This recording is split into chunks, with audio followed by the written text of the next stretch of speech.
Hi everyone, this is Catching Up with the Nerds with your hosts Tom and JC and a special guest Sarah today.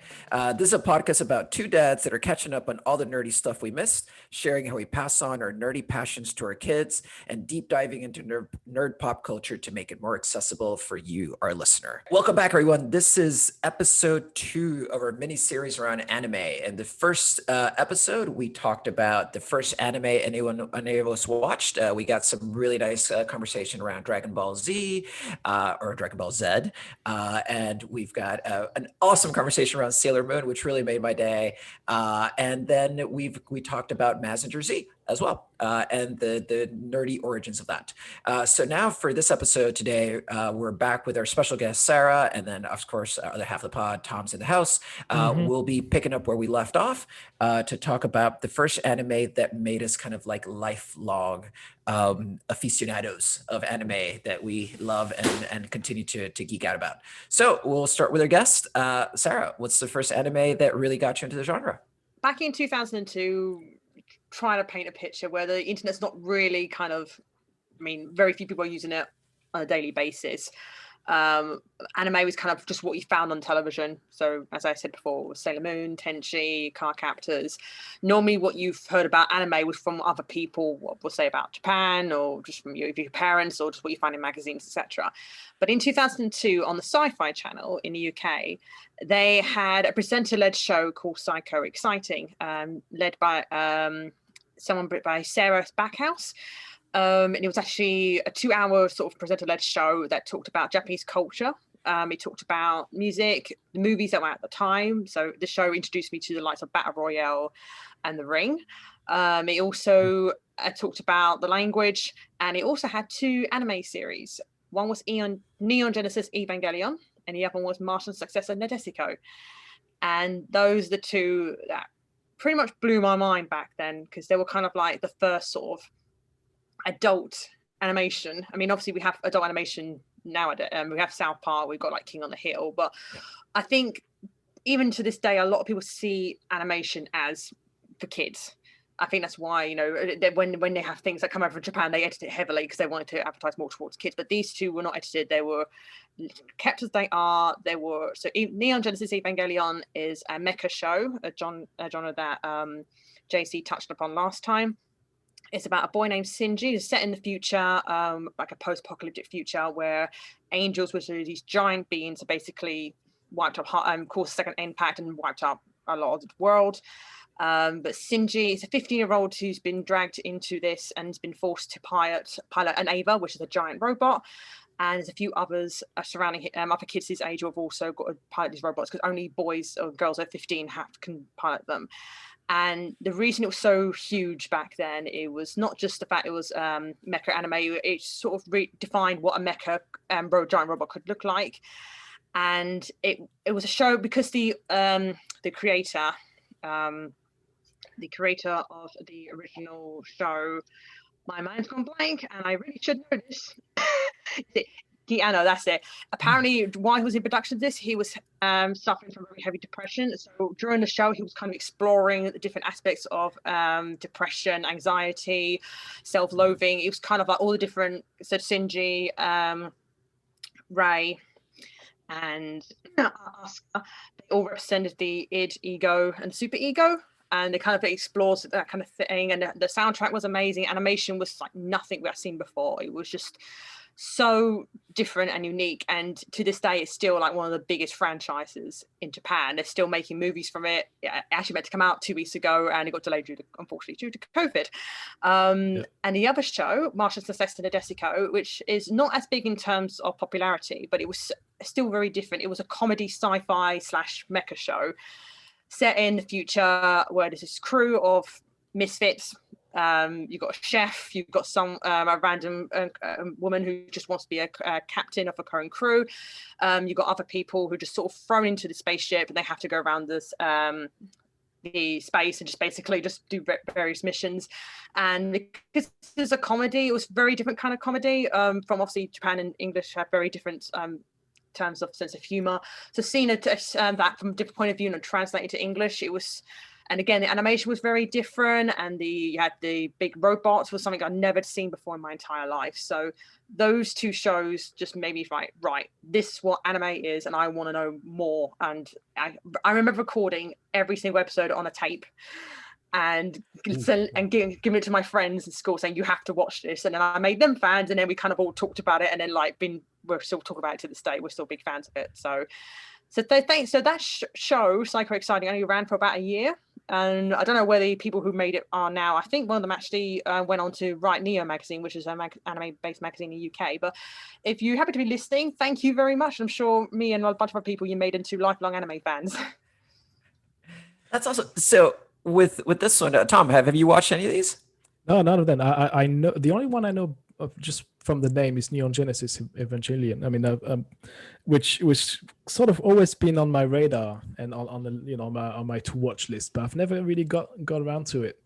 So maybe I will after listening to Sarah. But it's just I'm just a bit curious about, are they more geared towards the sort of adult audience, or can I watch that with the kids, or is that something? It's not really kids. No, I think it was aimed more for like teen boys at the time, but because the characters are so, I think it got attention from a lot of white past that. But it's not really a kids show because they're not really swearing, but it is quite fun. And obviously, the angels are these massive mammoth sort of aliens that come down, and each as what.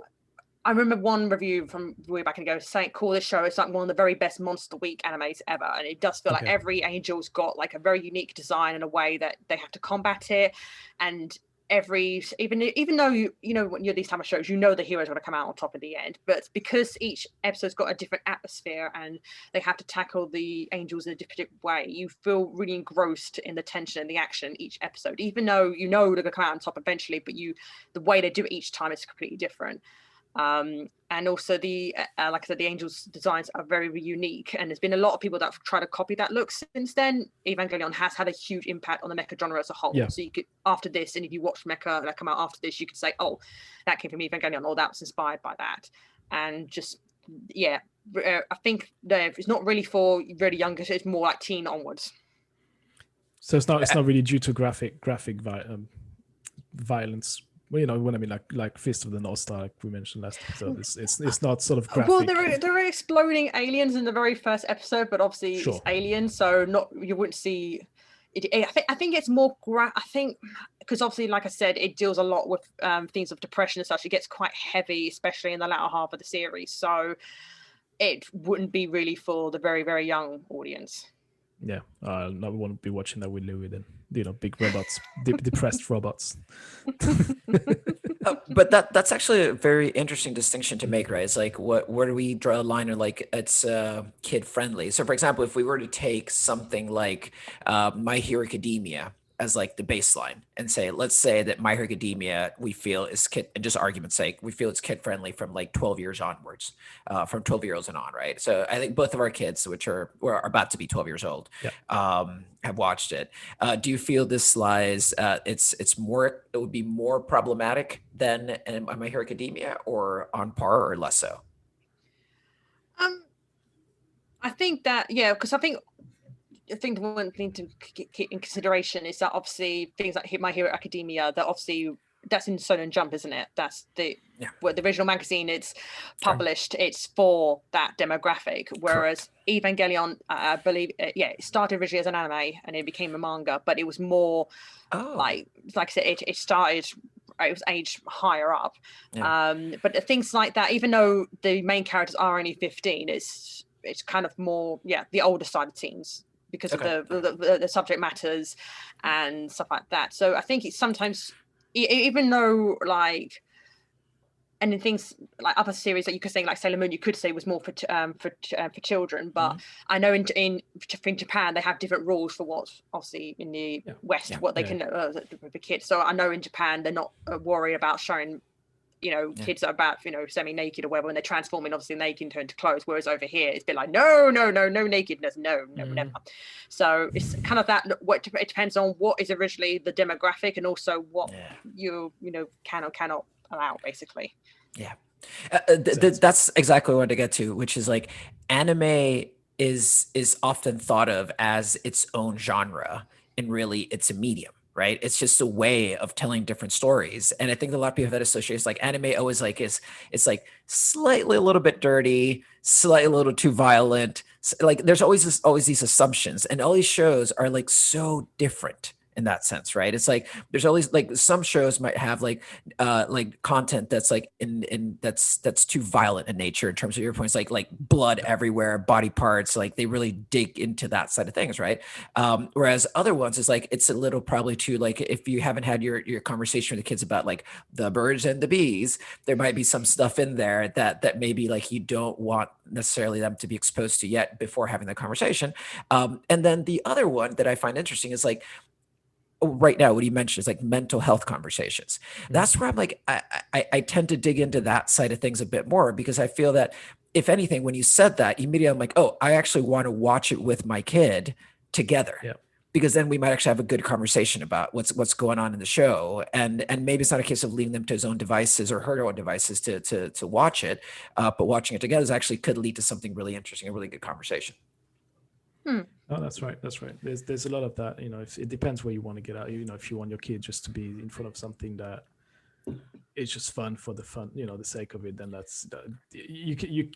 you'll get something from the anime world that will, that you'll just enjoy for what it is. And it's like, again, I'm going to talk about Dragon Ball, but you see the evolution of what you were saying. It's like the first few episodes, there's a lot of underwear on screen and stuff like that, but then that gradually abruptly disappears from season 2 or 3 of Dragon Ball. Suddenly it's just not there anymore, and then it goes into more extreme violence, and that also sort of fades out towards the end. Like you see less graphic things happening on screen from Dragon Ball, but obviously it doesn't evolve past anything. It's just fighting and it's pretty much the same storyline over and over again. But I'm yet to see Dragon Ball talk about mental health. I don't think that's a topic they'll get into anytime soon. But you're certainly right in saying that, depending on what you're looking for, there's a bit of everything there's a lot of everything in the anime world. And I think especially in mental health one, it's really interesting. If you want, it's a very difficult discussion to get into, different very hard topic to get into, especially with your kids, right? It's already hard enough to try and discuss it with your other half or somebody at work or your family, and it's a good way to engage your kids into thinking about it and express how they feel. If that's something you can get through anime, then that's a bonus to me. Yeah, I think for context, when I first saw Evangelion, I think I was 12 or 13, and obviously a lot of that was not just something completely new that I'm not experienced to, but also a lot of it went over my head, because obviously when you're young, you're not entirely like sure not what it all is about and what the thing is trying to say. And when it came out when they brought out Evangelion, basically there was a huge period where you couldn't watch it or buy it anywhere, but now it's on Netflix. They brought it on Netflix not last year, the year before, with a whole new dub.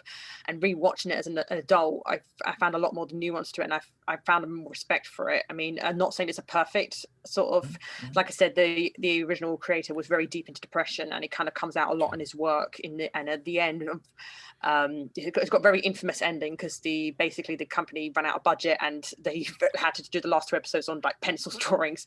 So and then they got the budget to do a movie, which is when they got the proper ending. So and then that's what kind of like made it one of the biggest things ever. And now when he's redone it with these new movies, and he's kind of, obviously he's older, he knows more about himself and his condition, and now he's kind of telling the same story but in a different a new filter over it, I suppose.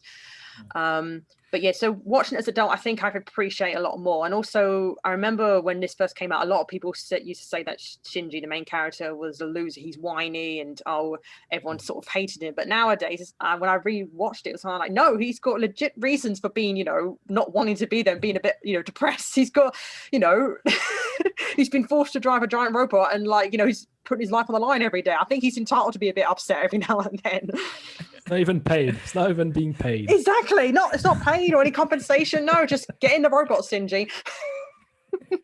It's like there's no robot union, like there's no benefits, like there's no robot NHS, and life just sucks for this guy. It's no healthcare. Definitely not healthcare. Yeah. No robot pension. It's like- no, so that's actually I want to come back to a point you brought up right now, which is like there's been movies remade the last few years. For anybody getting into it, would you recommend going back to the original show or starting with the movies? No, I would recommend going to the original show. The movies are kind of, although the first one is like pretty much a shot for shot new HD of the first few episodes, but since then they deviate quite a bit. But I think you appreciate it more if you knew where it came from.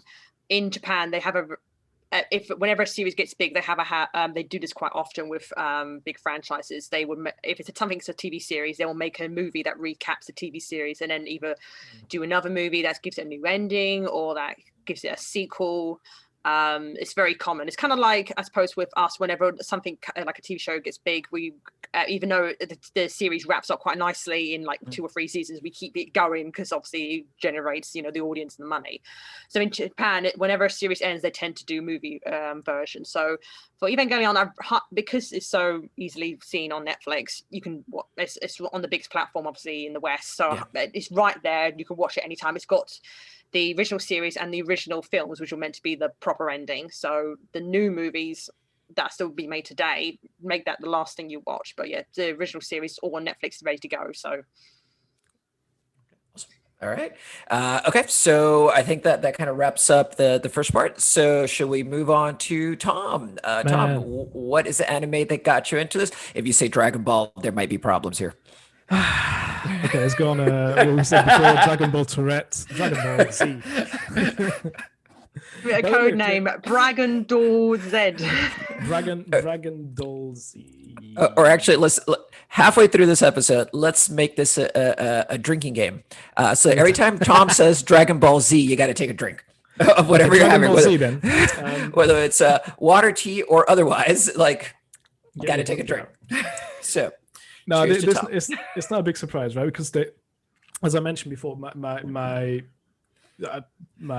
anime knowledge is very much limited to what I first discovered and what I first fell in love with, which was Dragon Ball Shot. So so this is not really a surprise. It's like the first thing I actually got into and religiously sat in front of the TV every Saturday and Sunday morning to watch something for about half an hour was Dragon Ball Shot. And it's enjoy. And so just to sum it up, Dragon Ball Z it's picking up 5 years after. Yeah, dude, you're killing me here. I'm trying to be nice. Okay, it's picking up 5 years after the end of DB. Where I can't go through this. You're going to be drinking all day long.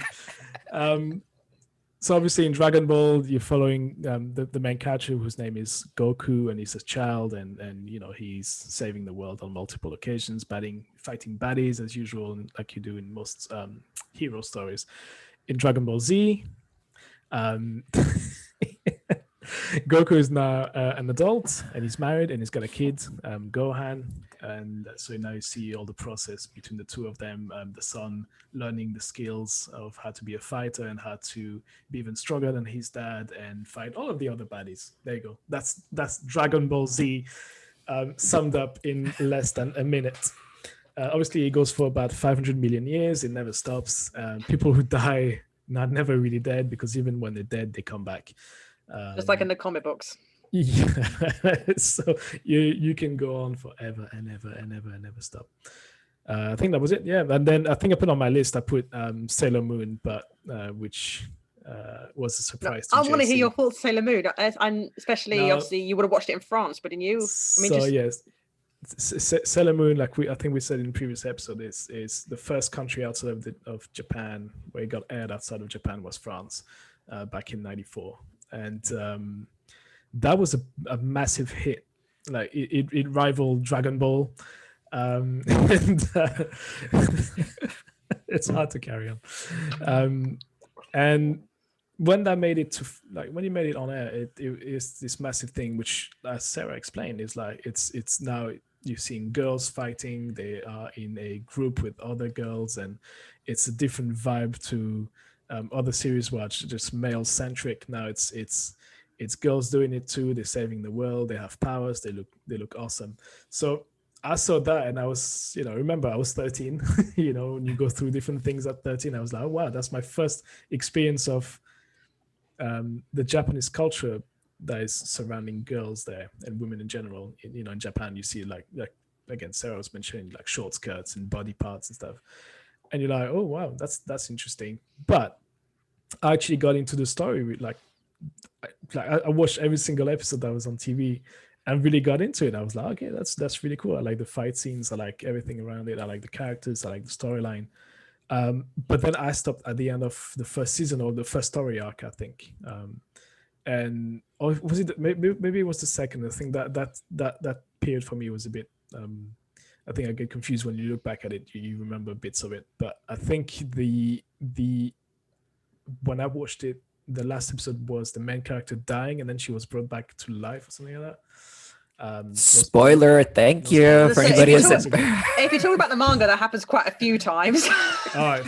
Well, it's the only the one time I saw it, and she's dead, and then she comes back to life. That all the friends are bringing her back to life, something like that. And I remember that I watched it, and I was like, I was feeling down for a couple of days, like even though she died, but she came back. I was like, oh my god, that's the end of it. But I never really got back into it.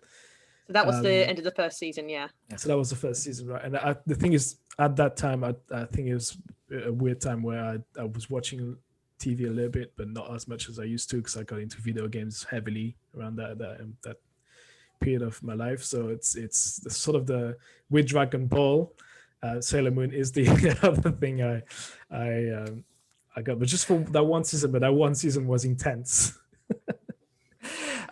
First of all, my bladder really doesn't want you to say Dragon Ball anymore. Get your bathroom breaks in now. But once again, inquiring minds want to know. We've talked a lot about Sailor Moon, but for me, I never watched it, but I am very, very aware of like the iconic visuals of it. I can't go to a single Comic-Con without someone dressed up as Sailor Moon. And for me, like the two questions I've got is like a total newbie to it. It's like, why are all their names based around planets? And what's the actual like plot? Like what is the objective of the Sailor Mooners?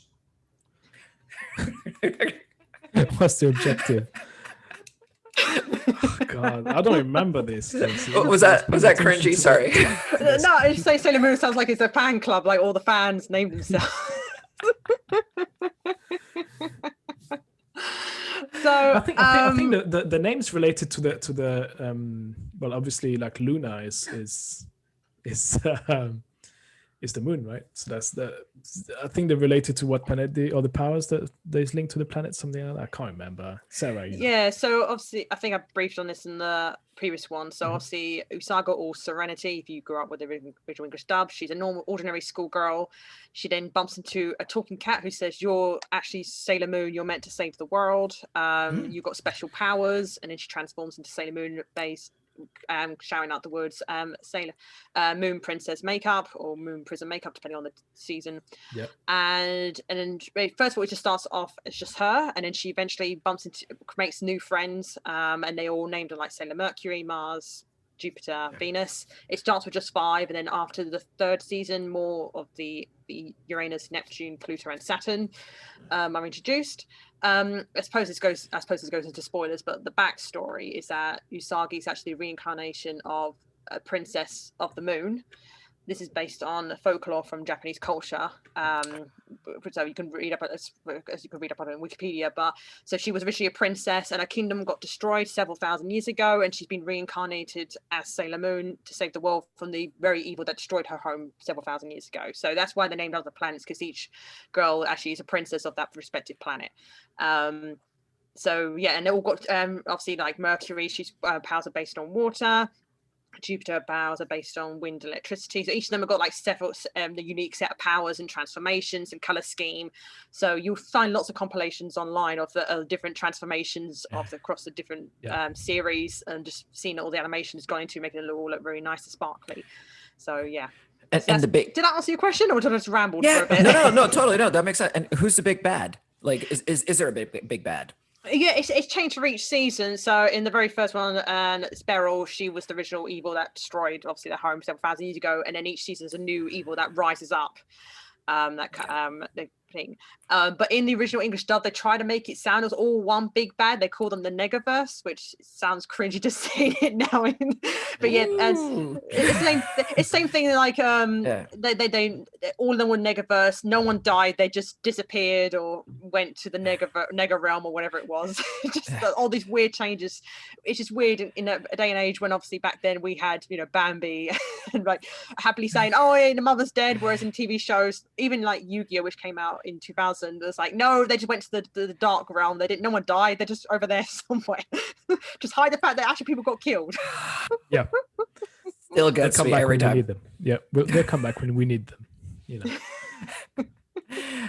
Okay, cool. No, so definitely, like, where can people find Sailor Moon? Is it streaming, or is it get it by DVDs or Crunchyroll? Unfortunately, if you're in the UK, and very unfortunately, when they released the first two seasons dubbed, it did quite poorly in sales. So it's never been made available on DVD or Blu-ray in the UK at all. I know I think they've released the whole series now in the US, and I've been very tempted to import it.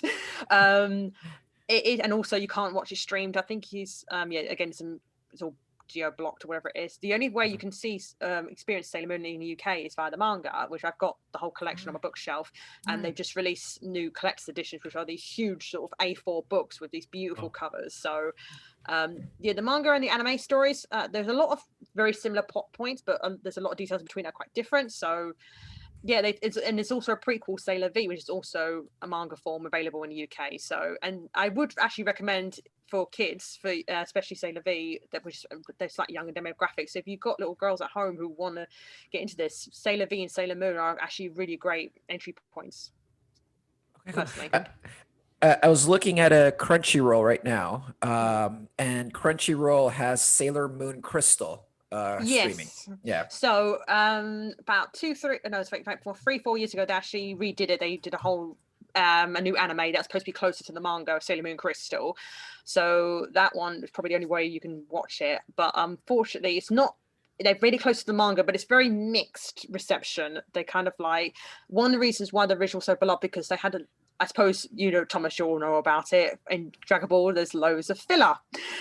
Yeah. But filler's not always bad. Sometimes filler's really good at developing characters, building relationships, allowing them to sort of express their powers and getting to know the characters more. Whereas the manga, when you read it, it's very fast paced. But I think when you read something, you don't mind that so much. Yeah, but when you watching it goes fast, it's very different. It feels a bit jarring, like, oh, now we're moving to the next point. And I think that's the problem with Sailor Moon Crystal. It just went so fast. It doesn't have the same magic to it, I don't think. Sure. So, I mean, I did quite enjoy it. And I know there's a Sailor Moon film that came out in Japan very recently. That's meant to be the fourth season, sorry.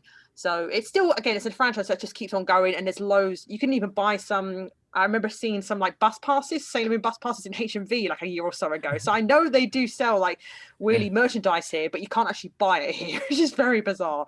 Can't watch it, but you can buy stuff. Yeah. Yeah. So. Yeah, because you go down to the Comic-Con and oh my God, it's like you can buy Sailor Moon everything. Yeah. Well, it's because it's very simple design to like costumes to do, because obviously it's based on like the Sailor Fuku outfit from Japan, like the schoolgirl outfit. So it's very simple to do, and it's very popular for a reason. So yeah, it is a shame.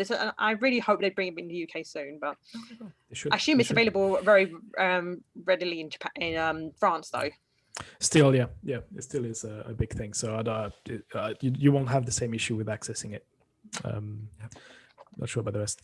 Okay. Right, and you said that. Yeah. Oh, just real quick, last one. You said that the Sailor Moon version for younger girls was Sailor Moon V. Is that one called Codename Sailor V? Yeah, so that's actually a prequel. So the original creator first started the series Sailor V, and that was going to be adapted to an anime, but then she adapted the story, not just one girl, but for a team of 5 girls, which is what became Sailor Moon.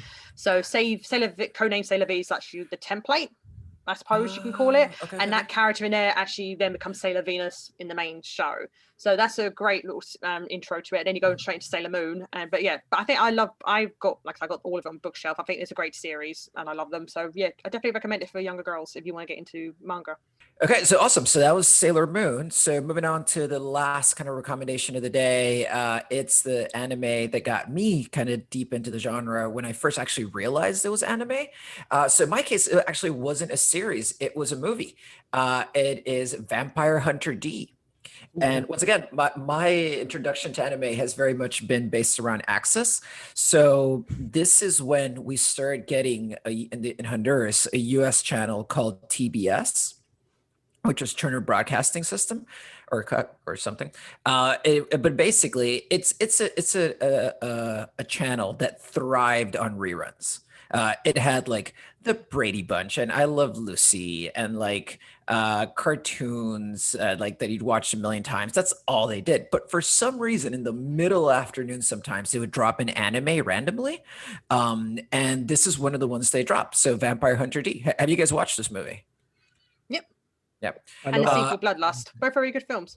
Yeah.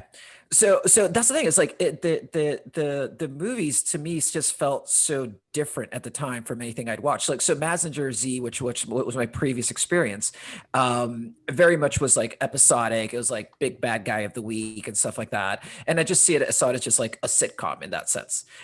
With Vampire Hunter D, it was like a full on like developed plot. There was clearly like a lot of world building that went into it. And so for everyone at home, the basically the idea behind Vampire Hunter D is take Blade pretty much and drop him into like a super fantastical world. So the maker of the movie Vampire Hunter D is actually the same guy that wrote Fist of the North Star as well. Yep. So there's definitely a lot of similarities there and you can come across very clearly in terms of one, like the violence for sure. It's very similar to what happens in Fist of the North Star. It's exploding, more bitey, more vampire bitey, obviously. yeah, exactly.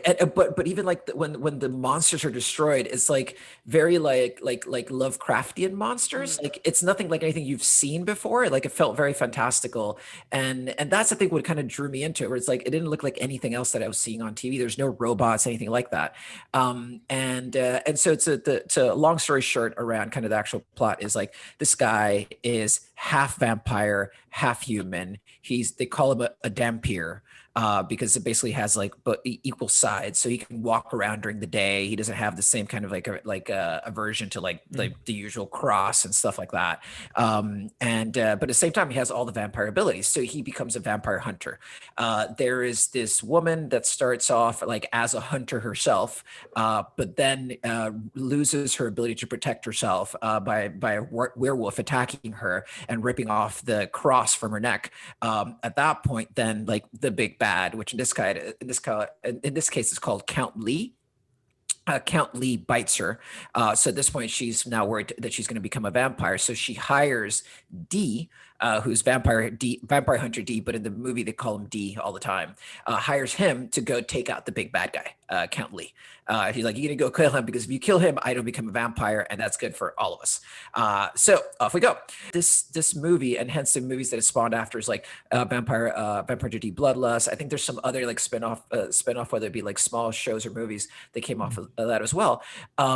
They are all based on novels. Because usually we talked about most of these are based on manga, and this is actually based on a series of novels. And the novels, like Vampire Hunter D or D, has been walk around for literally thousands of years, and all that's left is vampires and just like all these other like weird kind of like species of animals and stuff. So the last thing I would say about the plot, this is super fun, is that somewhere in like I think the first quarter of the movie, D gets his hand chopped off, his left hand, and the hand like grows a mouth and starts talking to him, and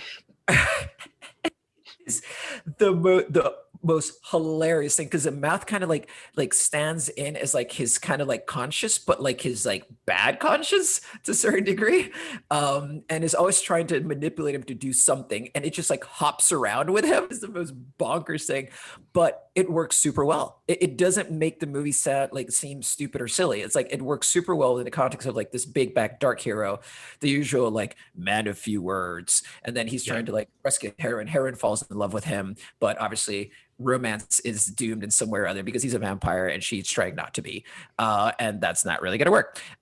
But big fights involved. But the main thing is like the animation. Like I just thought that it was so cool. It's like so dark and gothic, and like everything has like lines that go on forever, sort of thing. It's like everything's super long and pointy. Like D has like these shoulders that are like broader than any human being should ever have to have, with a torso that's like the size of like a nickel. It's just super, like everything's so out of proportion, but they make it work so well within this world. And that was kind of like one that got me hooked, where I started to realize like, wait, this is something different. Started to understand what anime was, and started to actively look for it and try to check it out. So yeah, that sounds mad. I actually rewatched Bloodlust a couple of years ago, and they don't explain the hand thing. You kind of expected to know where the hand thing came from, and then when he just randomly starts talking, I was like, wait a minute, when did this happen? What? Oh yes, I remember now. It took me a little while to think, wait a minute, why is his hand talking? But yeah, if you just Google images of Vampire Hunter D, you can tell the very gothic style, and it's very unique and eye-catching, and it's just very, if you love your gothic horror and your vampires, this is definitely one to check out. Yep, for sure. And with this one, to me, what became kind of interesting as I was looking back on it, I started thinking about, right, so there's this whole vampire thing. And as I was rewatching a bit of it, and actually, and this is the thing for both recommendations for both Messenger Z and this, you can watch the entire movie on YouTube, and same with Messenger. It's got most of the episodes on YouTube for free, but you can watch the entire movie and then for free on this one. And one of the things that kind of like got me is how much I started thinking about Blade as I was rewatching it, and about like Blade's internal dilemma of like becoming part of the human race versus not becoming part of the vampire race, but being kind of stuck in between. Like all those themes come up. And I was looking back at like when Blade was published, like really Blade was published in the 70s, but not in its current form as we know Blade. He was a bit of a side character. And really like just playing upon like the 70s like blaxploitation genre. At the end of the day, that was really kind of the play that they made for Blade back in those days. But really Blade didn't show up like as we know him until the 90s. So as I was looking at it, I'm like super curious. I wonder how much this movie influenced it, because it touches like that really is one of the core themes of the movie, is like being a Dhampir, where you're not one race or another, and what that means for you, right? In terms of like your urges to become part, and that very much is at the heart of the story, where it's like D is constantly fighting the urge to bite the girl that hired him. Throughout the whole story, and that's something that I think is carried forward in the novels quite a bit, about him just fighting the urge to want to actually just succumb to being a vampire. That's what I'm watching tonight. This is what I'm yeah, I figured this would be right up your alley, Tom, if I'm honest. And no, just about the last thing on it is that in terms of like, this one caught me because it's definitely rated R. And I would say it's an R for violence, for sure. In the same way the Fist of North Star, like people are getting like dismembered, and you can see like all sorts of organs flying around everywhere. So would you let your children watch it? That's what yes. I'm debating, because Aiden has actually asked me about this one, and I think that I would watch it with him. Is this where I would start? Where I go like to like start your anime journey? Start here? No, you don't have to start here. I think it's more like I would say for like as an adult, I think this is a great place to start. With kids, there's so much more you can start with that's not this. So I was like, I wouldn't totally not recommend it for kids, especially if your kids have like, if you have a mindset of like, my kids have a tolerance for understanding what violence actually means in the real world, and they know the difference between that and this, like, I think it'll be okay.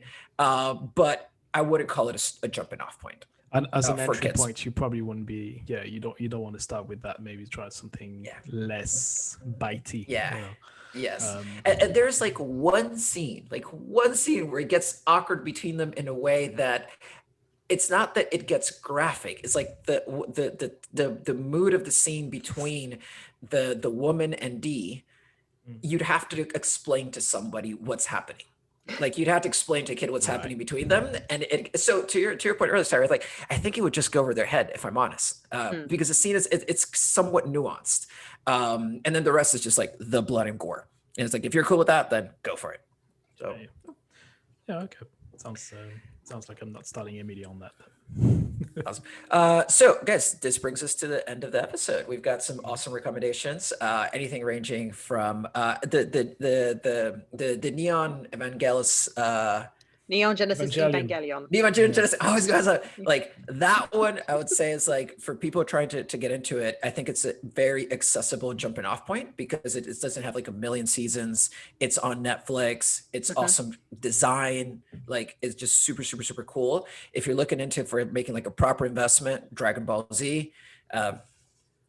Would be the way to go if you really want to get into like one of the old time most kind of like known franchises, and then if you want to get into like exactly classic franchises, and then if you want to get into kind of like a small movie that kind of shows you like how far the genre can be pushed within the medium of anime, or you want to get into something that's more like a little dark and fantasy based, like check out Vampire Hunter D.